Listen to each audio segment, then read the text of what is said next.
Since the earliest of times, ferns have been appreciated for their beauty and have provided shelter and sometimes food. The birth of their young coiled fronds has often been used in artworks such as the koru.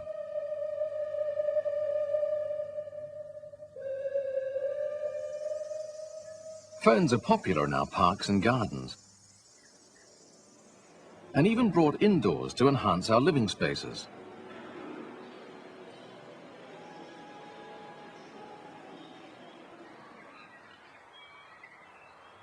There are as many as 12,000 species of ferns throughout the world.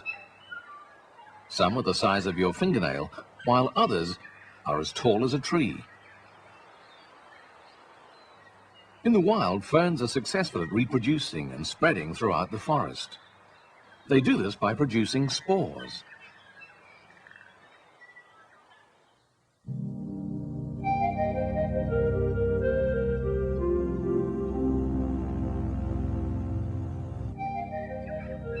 The familiar fern is known as a sporophyte.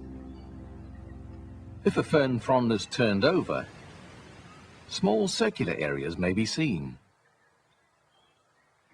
Each of these areas is called a sorus. In some ferns, the sorus is unprotected. In many others, it is covered by a cap, supported by a central stalk. This protective covering is called an indusium. In some ferns, this covering is cup-shaped. The sorus itself contains numerous sac-like structures. Each of these is called a sporangium. The outer wall of the sporangium consists of a layer of protective jacket cells. As the sporangium matures, a row of jacket cells enlarge to form a band known as the annulus. The outer wall of each annular cell is very thin and delicate.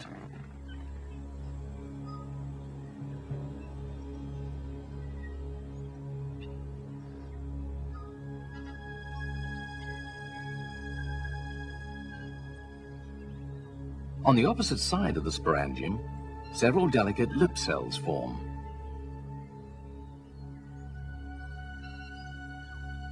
Below the jacket, there are two layers of cells called the tapetum, which nourish the fertile tissue within. The fertile tissue consists of sporocyte cells.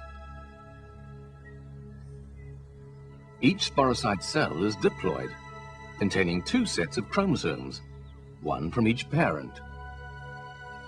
As each cell matures, its nucleus divides twice by the process of meiosis. Each daughter nucleus now contains one set of chromosomes. The cytoplasm of the sporocyte undergoes cleavage. This results in a cluster of 4 adhering cells, called a tetrad.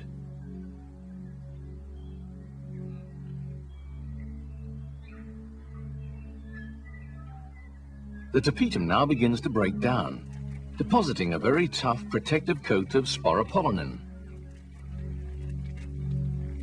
Surrounded by this thick resistant wall, each cell is now called a spore.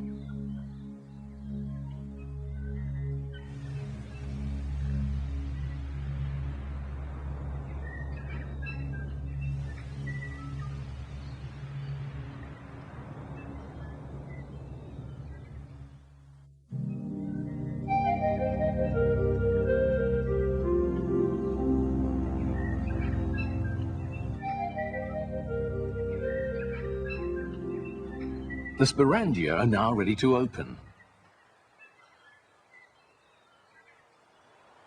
Opening is accomplished by the annulus that encircles the sporangium.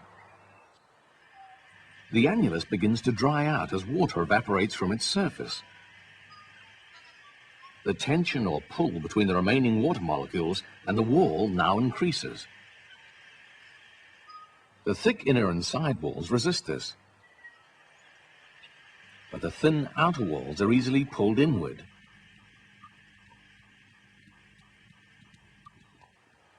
Pulling in the outer walls causes the annulus to contract much like an accordion. Shortening the annulus tears the lip cells apart. As the annulus continues to shorten, the tear enlarges and the spore case opens further. When too much water is lost, the water molecules are no longer able to hold together. When this happens, the pull on the wall is released, and the annulus springs forward, closing the sporangium so fast that the spores are thrown out.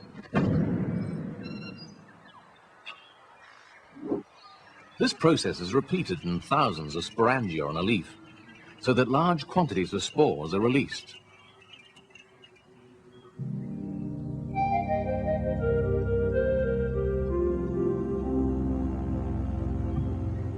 When spores land on a moist surface, those which germinate first will form bisexual or hermaphroditic individuals. A rhizoid emerges and attaches the spore to the soil. This is followed by a sheet of cells, which is the young gametophyte or prothallus.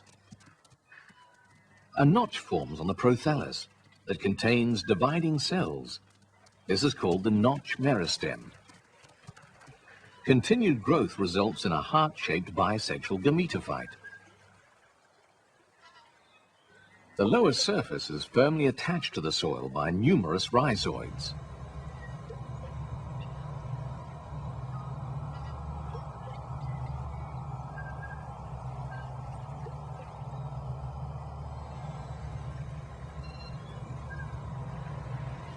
Male gametangia, called antheridia, are formed at the posterior end of the gametophyte. The outer wall of an antheridium consists of ring cells and a cap cell, which surround fertile tissue.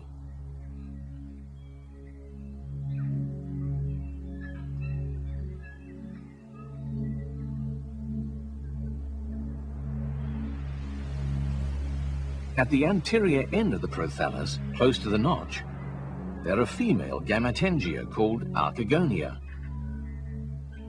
An archegonium consists of a neck containing a neck canal cell. At the base of the neck, there is a swollen region called the venter that contains an egg cell. Gametangia of both sexes may be present at the same time or at different times. The timing of their appearance will determine if there will be self-fertilization or cross-fertilization. In some ferns, archegonia are formed first, and when flooded with water, a hormone called antheridiogen is released. This hormone will stimulate adjacent plants to stop growing and form antheridia, but no archegonia. A bisexual gametophyte in a female phase may therefore be surrounded by several male gametophytes, increasing the chances of cross-fertilization.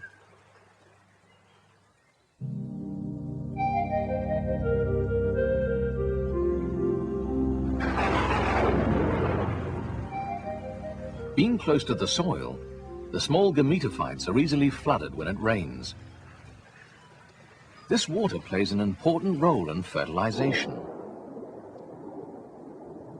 Water stimulates the cap cell on the antheridium to open, releasing the sperm cells.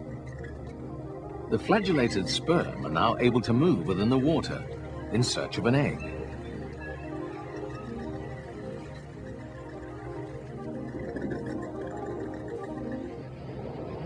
Sperm consist of a spiral cell body bearing numerous flagella that move it forward. Water also stimulates the archegonium to open. The contents of the neck canal then diffuse into the surrounding water, where they act as a sperm attractant. The attractant stimulates a sperm to swim towards the open archegonium. It then swims into the opening and moves up the neck canal towards the egg cell. Fertilization is accomplished when the egg and sperm nuclei fuse. This creates a single diploid cell, the zygote.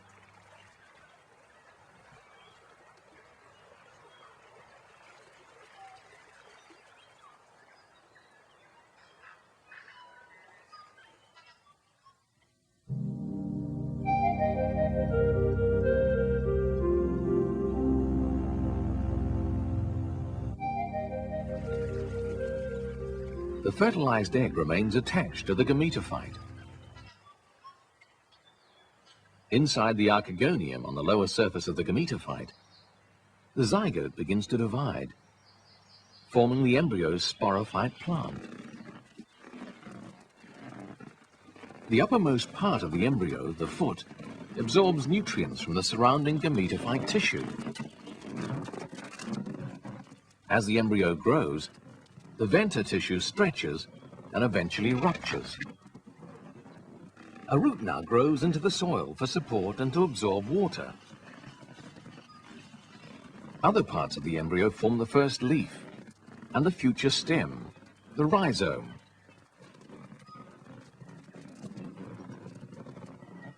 The leaf grows through the notch in the gametophyte to reach the sunlight. Eventually, the rhizome emerges and provides additional leaves and roots. In this way, a new plant is formed that matures into another spore-producing fern, completing the reproductive cycle.